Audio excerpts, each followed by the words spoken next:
automobile insurance claim question. Accident, yeah. My car was involved in an accident, and I'm going to take it to the auto body shop.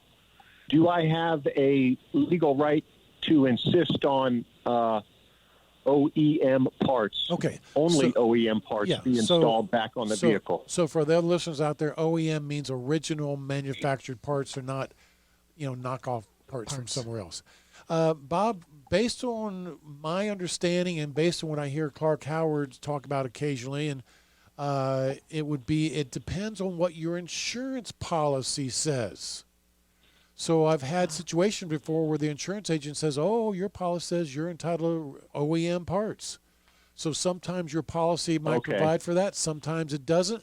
I think that's where the answer lies. Unless it specifically says they're going to provide OEM parts, and they may be allowed to provide you with rebuilt, refurbished, or knockoff parts from somewhere.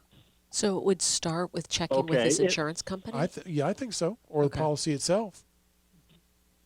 Yeah, I will. I'll read the policy. If they do use aftermarket parts, what about the diminished value of the vehicle? Okay, so diminished value is going to apply to all cars that have been in a serious accident, because you may get your car repaired and it may look like a gem, but guess what? That accident is now part of the report, Carfax, so that when somebody is going to buy your car down the road from you, they're going to say, oh, okay, a few years ago this car was in a bad accident. We're not going to pay you full retail for that. And so sometimes you can pursue your insurance company for diminished value. They fixed your car up, great, but the fact of the matter is it's worth less now than it was prior to getting an accident. So this diminished value is a real thing and something that you might try and demand.